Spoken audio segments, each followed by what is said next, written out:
नमस्कार दोस्तों, स्वागत है आपका हमारे चैनल लर्न एंड ग्रो में। आज हम बात करेंगे फ्लोटिंग पॉइंट बाइनरी नंबर्स के अंदर मल्टीप्लिकेशन की, और स्टैंडर्ड रहेगा हमारा IEEE 754 जो कि जनरली यूज किया जाता है।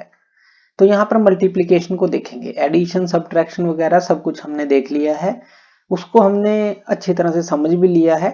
अब मल्टीप्लिकेशन को समझते हैं, लेकिन मल्टीप्लिकेशन को समझने से पहले हमें एक जनरल सी बात समझनी होगी जो कि हम डेसिमल नंबर्स के अंदर समझते हैं। जैसे मान लेते हैं आपके पास एक नंबर है 5 और आप इसको -2 से मल्टीप्लाई करते हैं, तो आंसर क्या रहेगा? आंसर रहेगा -10। अगर आप इसी 5 को 2 से मल्टीप्लाई करते तो आंसर क्या रहता? 10। और अगर आप -5 को मल्टीप्लाई करते -2 के साथ, तो क्या आंसर रहता? तो रहता 10। यानी कि हमने यहां पर क्या देखा, अगर एक नंबर पॉजिटिव है, एक नंबर नेगेटिव है, तो रिजल्ट मिलता है नेगेटिव में। एक नंबर पॉजिटिव है और दूसरा भी पॉजिटिव है, उनको मल्टीप्लाई किया जाता है, रिजल्ट मिलता है पॉजिटिव में। एक नंबर नेगेटिव है, दूसरा नंबर भी नेगेटिव है, तब भी रिजल्ट मिलता है पॉजिटिव में। ये तो हमने जो डेली कैलकुलेशन करते हैं उसमें समझ ही हमें आता है। लेकिन अगर हम देखें कंप्यूटर्स के अंदर ये किस तरह से कैलकुलेट होता है, रूल यही है। बस यहां पर हमारे पास आ जाता है XOR का ट्रूथ टेबल, जो कि साइन बिट्स के लिए होता है। अब हमें पता है जो 0 बिट होती है वो किसके लिए होती है? पॉजिटिव के लिए। 1 बिट जो होती है वो होती है नेगेटिव के लिए, क्योंकि कंप्यूटर तो सिर्फ 2 ही बिट यूज करेगा बाइनरी के अंदर, 0 और 1। ये हमने देख लिया था, 0 पॉजिटिव के लिए होती है साइन बिट और 1 नेगेटिव के लिए। इसके लिए अगर हम लेते हैं 32 बिट, जैसे हमने पहले भी समझा था, तो सबसे पहली जो बिट होती है वो साइन बिट होती है, उसी की बात कर रहे हैं। अगर ये 0 होती है तो पॉजिटिव, 1 होती है तो नेगेटिव। चलिए ये भी हमने समझ लिया था। तो इसके लिए हमने एक टेबल जो है वो याद रखनी है, यानी कि जो XOR है कैसे काम करता है, तो वो चीज है। जैसे अगर हम क्या करें, 0 XOR 1, यानी कि ये क्या है? कोई पॉजिटिव नंबर, और ये क्या है? कोई नेगेटिव नंबर। इसका मतलब क्या है? हम जो है इन दोनों को मल्टीप्लाई कर रहे हैं, तो हमें क्या मिलेगा? रिजल्ट नेगेटिव में मिलेगा। क्यों? क्योंकि पॉजिटिव और नेगेटिव जो मल्टीप्लाई होंगे रिजल्ट नेगेटिव में आएगा। सिंपल सी बात है। अगर हम 1 XOR 1 अगर करते तो हमें क्या मिलता? यहाँ पर 1 भी नेगेटिव है, ये भी नेगेटिव है, तो हमें रिजल्ट मिलता पॉजिटिव। ये चीज हमें समझनी है। यानी कि XOR का जो रोल है इस तरह से है, जब मल्टीप्लिकेशन करेंगे तो ये साइन को दिखाएगा कि जो रिजल्ट है हमें मिलेगा क्या, इनपुट हम क्या दे रहे हैं और आउटपुट हमें क्या मिलेगी। तो यही ट्रूथ टेबल जो है साइन बिट के लिए हम समझते हैं। यहाँ पर देखिए, फर्स्ट इनपुट है, ये सेकंड इनपुट है। मान लीजिए आपने 0 दिया, वो पॉजिटिव है। इसी तरह से आपने 0 दिया सेकंड, दोनों को मल्टीप्लाई करना है, तो XOR रिजल्ट क्या आएगा? 0। यानी कि जो साइन ऑफ प्रोडक्ट रहेगा पॉजिटिव रहेगा, जो अभी हमने समझा। इसी तरह से 0 पॉजिटिव और 1 नेगेटिव को जब हम मल्टीप्लाई करेंगे, XOR रिजल्ट क्या आएगा? 1, और रिजल्ट रहेगा यानी कि साइन ऑफ प्रोडक्ट जो रहेगा नेगेटिव। अगर 1 नेगेटिव है, 0 पॉजिटिव, इन दोनों को मल्टीप्लाई करते हैं, XOR रिजल्ट रहेगा 1, रिजल्ट रहेगा नेगेटिव, यानी कि साइन ऑफ द प्रोडक्ट जो है नेगेटिव रहेगा। 1 नेगेटिव और 1 नेगेटिव दोनों को मल्टीप्लाई करेंगे, XOR रिजल्ट 0 और साइन ऑफ द प्रोडक्ट रहेगा पॉजिटिव। सिंपल, अगर हम डेली जो कैलकुलेशन करते हैं वही हम याद रखें तो यहां से हमें समझ आ जाएगा कि पॉजिटिव और पॉजिटिव जब लाइक साइन होते हैं तो जो है हमें पॉजिटिव रिजल्ट मिलेगा। जैसे नेगेटिव नेगेटिव भी मल्टीप्लाई होंगे तो भी पॉजिटिव मिलेगा, लेकिन जब अनलाइक साइन यहाँ पर मल्टीप्लाई होंगे तो नेगेटिव रिजल्ट मिलेगा। ये चीज ध्यान रखनी है। तो चलिए अब आगे चलते हैं। अब यहाँ पर हम समझते हैं कुछ मल्टीप्लिकेशन रूल्स को, जो फ्लोटिंग पॉइंट बाइनरी नंबर्स में काम आएंगे। आगे जो भी कैलकुलेशन करेंगे इन्हीं रूल्स के मुताबिक हम आगे करेंगे, तो ध्यान रखना है। तो सबसे पहले हमें जीरोज के लिए चेक करना है। जीरोज के लिए चेक करने का क्या मतलब है? मान लीजिए आपको a इंटू बी करना है। यहाँ पर a मान लेते हैं 0 है, b कोई भी नंबर है। बाइनरी में मान लिया, डेसिमल में एग्जांपल है, मान लीजिए 5 है, तो 5 को 0 से मल्टीप्लाई करेंगे 0 ही आएगा। तो अगर एक भी नंबर 0 है तो रिजल्ट क्या रहेगा? 0। तो सबसे पहले तो हमें जीरोज के लिए ही चेक करना है। दूसरा हमें साइन को डिटरमाइन करना है, जो अभी हमने देखा एक्स और आर के अंदर वो चीज हमें देखनी है, यानी कि पॉजिटिव पॉजिटिव से मल्टीप्लाई होगा, नेगेटिव या पॉजिटिव से मल्टीप्लाई हो रहा है क्या है। फिर एक्सपोनेंट्स को ऐड करना है। एक्सपोनेंट्स क्या होते हैं हमारे पास, हमने एक देखा था जो नोटेशन था प्लस माइनस, यहाँ पर ले लेते हैं साइन के लिए, डॉट यहाँ पर था हमारे पास जो फ्रैक्शन होता है, यानी कि ये मैंटीसा होता है, इनटू ये बेस होता है उसका, ये एक्सपोनेंट होता है, ये ई जो हमने दिखाई, यानी कि 2 रेज़ टू पावर जो भी होगा वो एक्सपोनेंट होगा। अगर मान लीजिए 2 रेज़ टू पावर 4 है और मल्टीप्लाई करते हैं 2 रेज़ टू पावर, बेस तो सेम है 2 रेज़ टू पावर 2 से, तो रिजल्ट क्या आएगा 2 रेज़ टू पावर 6 आएगा, क्योंकि ये दोनों जो है ऐड हो जाएंगी पावर। तो यहां पर आंसर रहेगा 6। तो हमें एक्सपोनेंट्स को ऐड करना है। जीरोस के लिए चेक कर लिया, साइन के लिए चेक कर लिया कि रिजल्ट का जो साइन आएगा वो क्या आएगा। अभी हमने एक्स और आर की ट्रूथ टेबल देखी, एक्सपोनेंट को ऐड करना है इसके अंदर। उसके बाद मैंटीसास को मल्टीप्लाई करना है। बाइनरी में मैंटीसास क्या होते हैं, ये वाले, जैसे मान लेते हैं 1.11 है, एक नंबर है 1.01, तो मैंटीसा क्या हो गए हमारे पास, ये जो है ये मैंटीसा हम लेंगे। इसी साइन जो ये हमारे पास 1 है इम्प्लिसिट बिट होती है, इन्हीं के साथ जो है इनको लेंगे और मल्टीप्लाई करेंगे। तो मैंटीसास को डायरेक्टली इस तरह से मल्टीप्लाई करना है, ऐसा नहीं करना कि दशमलव के बाद हमें लेना है। तो ये भी चीज ध्यान रखनी है, पूरा का जो नंबर हमें दिया है पूरा का पूरा नंबर हमें मल्टीप्लाई करना है। फिलहाल जो एग्जांपल लेंगे उनके अंदर बात कर रहे हैं।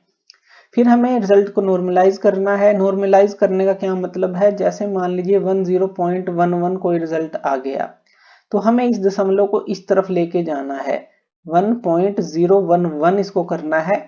और इसको करने के लिए हमें क्या करना पड़ेगा, बेस जो है उसका जो एक्सपोनेंट है उसको प्लस माइनस करना होगा, वो भी अभी हम समझेंगे कैसे करेंगे। आगे चलते हैं। अगर कोई राउंडिंग रिक्वायर है वो करेंगे, यानी कि अगर जो हमारे पास बिट है उसके अंदर रिजल्ट नहीं आता तो राउंडिंग हमें करनी है, जो पिछले लेक्चर्स में हमने समझी, तो वो आप जरूर देख लीजिएगा। फिर हमें फाइनल नंबर को असेंबल करना है, यानी कि जो भी नॉर्मलाइज करने के बाद जो भी नंबर आएगा बेस के साथ जो एक्सपोनेंट बनेगा असेंबल करना है तो रिजल्ट मिल जाएगा। चलिए एक एग्जांपल लेते हैं जिससे हमें ये समझ आ जाएगा। तो 2 पॉजिटिव नंबर का बहुत सिंपल एग्जांपल लेते हैं। दो नंबर ले लेते हैं 1.11 इंटू 2 की पावर जो है 2 है, यानी कि एक्सपोनेंट 2 है, 1.01 इंटू 2 की पावर 0 है। तो अब यहाँ पर हमने सीधे दो पॉजिटिव नंबर लिए, यानी कि रिजल्ट तो पॉजिटिव आएगा। तो यहाँ पर अगर हम देखें, यहाँ पर देखें तो जीरो के लिए हमें चेक करने की जरूरत नहीं, जीरो तो है नहीं। साइन के लिए हमने देख लिया दोनों पॉजिटिव नंबर हैं। अब हमें एक्सपोनेंट्स को ऐड करना है, फिर मैंटीसा को मल्टीप्लाई करना है। तो यहाँ पर जो एक्सपोनेंट है वो ये है 2 और 0, यानी कि यहाँ पर एक्सपोनेंट को अगर ऐड करें 2 की पावर 2 और 2 की पावर 0, तो हमारे पास अगर एक्सपोनेंट्स का रिजल्ट दिखा रहे हैं बस ये आएगा, यानी कि इसको भूल जाएं आप, इस बेस को 2 प्लस 0 ये जो है एक्सपोनेंट, तो रिजल्ट क्या आ गया 2 आ गया। तो हमने एक्सपोनेंट्स को ऐड कर लिया। अब मैंटीसास को मल्टीप्लाई करते हैं। मैंटीसा क्या है 1.11 1.01, पूरा का पूरा यहाँ पे लेना है 1.11 1.01। अब यहाँ दशमलव है तो दशमलव को अभी हटा देते हैं, पहले भी हमने मल्टीप्लिकेशन में समझा था, दशमलव बाद में लगा देंगे। कहां पर लगेगा, जैसे दशमलव के बाद 2 बिट इधर है, दशमलव के बाद 2 बिट इधर है, यानी कि 4 बिट के बाद, राइट से 4 बिट के बाद लगा देंगे, जैसे डेसिमल नंबर में करते हैं। चलिए यहाँ पर इसको लिख लेते हैं 111, इसको लिख लेते हैं 101। अब यहाँ पर मल्टीप्लीकेशन करते हैं, जब 1 के साथ हम इसको मल्टीप्लाई करेंगे तो हमें सीधा मिलेगा 111। अब एक क्रॉस मार्क लगा देंगे और 0 के साथ मल्टीप्लाई करेंगे तो 0 0 0। अब 2 क्रॉस मार्क लगा देंगे और 1 के साथ मल्टीप्लाई करेंगे तो मिल जाएगा 1 1 1। अब यहाँ पर इसका एडिशन कर देते हैं। अब यहाँ पर ये क्या आ जाएगा 1 1 प्लस 0 ये 1 आ जाएगा। अब यहाँ देखिए 1 और 1 है, जब 1 और 1 ऐड होते हैं तो यहाँ पर 0 आएगा, कैरी 1 जाएगा, फिर 1 1 फिर 0 आ जाएगा, कैरी 1 जाएगा, फिर 1 1 0 आ जाएगा, कैरी 1 जाएगा। इस तरह से ये सोल्व होगा, आंसर हमारे पास ये आ जाएगा 1 1 1 और 1 ये 0 आ गया, कैरी 1 गया, 1 और 1 0 आ गया, कैरी 1 गया, 1 और 1 0 आ गया, फिर कैरी 1 गया, ये रिजल्ट आ गया। लेकिन यहाँ पर हमें दशमलव को भी तो लगाना है, तो राइट से यानी कि यहाँ से 1 2 3 4 यहाँ पर दशमलव लग जाएगा, रिजल्ट मिलेगा 10.0011। अब यहाँ पर ये रिजल्ट आया है, अब इसको नॉर्मलाइज करना है। नॉर्मलाइज यानी कि अब देखिए 1 के बाद दशमलव हमें लेना था, लेकिन ये दशमलव यहाँ पे है, तो इसको यहाँ पर लेके जाएंगे। अब यहाँ पर एक चीज ध्यान रखनी है, जैसे ही हम इसको यहाँ पर लेके जाएंगे तो यहाँ पर एक एक्सपोनेंट बढ़ जाएगा। जैसे यहाँ हमने एक्सपोनेंट 2 बनाया था दोनों को ऐड करके, जब रिजल्ट को नॉर्मलाइज करेंगे तो इस 2 के अंदर एक और ऐड हो जाएगा, यानी कि एक्सपोनेंट 3 हो जाएगा जब रिजल्ट को नॉर्मलाइज करेंगे। चलिए इसको समझते हैं, नॉर्मलाइज करते हैं रिजल्ट को। रिजल्ट है हमारे पास ये, इसको नॉर्मलाइज करते हैं, जो एक्सपोनेंट्स थे ये 2 थे, अब इसके अंदर जो है एक और ऐड हो जाएगा, यानी कि 2 + 1 हो जाएगा, 3 हो जाएगा जब हम इसको इस तरफ लेके जाएंगे, यानी कि ये हमारे पास रिजल्ट आ जाएगा 1.00011 इंटू 2 की पावर 3। तो ये रिजल्ट आया हमारे पास, दोनों को मल्टीप्लाई करके हमने असेंबल कर दिया पूरा फाइनल रिजल्ट। यहाँ बेस और एक्सपोनेंट के साथ जो भी एडिशन हुआ हमने नॉर्मलाइज करके कर दिया। अब यहाँ पर इसको वेरीफाई करते हैं। चलिए तो वेरीफाई करते हैं, तो हमारे पास 2 नंबर थे, ये वाला नंबर था और ये वाला नंबर था। अब देखिए 1.11 को हम क्या लिख सकते हैं, इसको 1.75 लिख सकते हैं, 2⁻² को 4 लिख सकते हैं। 1.75 कैसे लिख सकते हैं ये हमने समझा था। मान लेते हैं इस तरफ हमारे पास बिट है और इस तरफ हमारे पास बिट है, 4 बिट ले लेते हैं, यहाँ दशमलव ले लेते हैं। इस तरफ जो है ये 2⁻0, 2⁻1, 2⁻2, 3 इस तरह से चलेगी। अब यहाँ पर ये तो 1 है, अब 2⁻0 जो है 1 होता है, यानी कि यहाँ पर ये 1 है, ये दशमलव है। अब यहाँ पे क्या है, यहाँ पर 1 है और यहाँ पर 1 है, यानी कि ये जो है हमारे पास 1 है, ये हमारे पास 1 है। इसका मतलब क्या है, ये है हमारे पास 0.50 और ये क्या होती है 0.25। ये ऐसा कह लें, ये होती है 2⁻⁻1 पहली बिट और ये होती है 2⁻⁻2, यानी कि 1/2 1/4 ऐसे कह लें। इसी तरह से 1/16 1/32 इस तरह से चलते हैं।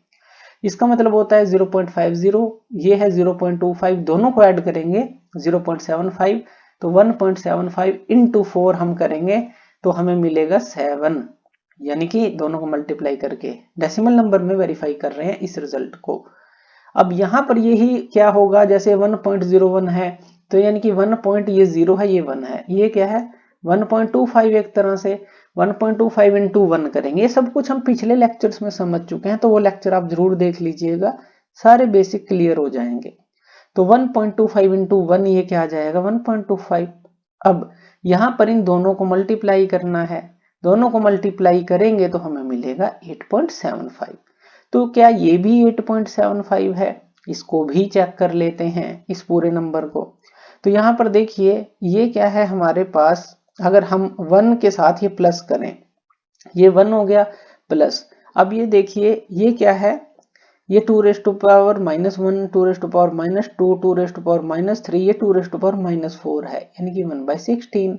ये 2⁻5 है, यानी कि 1/32 ये चीज है। तो यही चीज हमने इस 1 के अंदर प्लस कर दी, और इनटू क्या है 2⁻3 यानी कि जो 8 है। पहले इसको प्लस कर लेते हैं, इसका मतलब होता है 0.0625, जैसे आगे जाएंगे ये हमने पहले पढ़ लिया था, प्लस ये होता है 0.03125, या कहेंगे इसका आधा कर लें।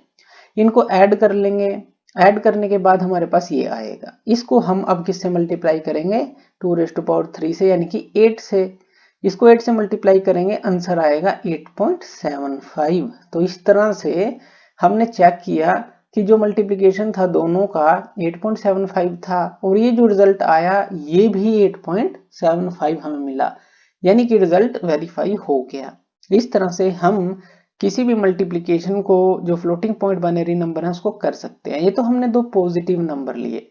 अगले लेक्चर में हम एक पॉजिटिव और एक नेगेटिव नंबर लेंगे, लेकिन इस लेक्चर को आपको अच्छी तरह से समझना है ताकि नेक्स्ट लेक्चर आसानी से आपको समझ आ सके।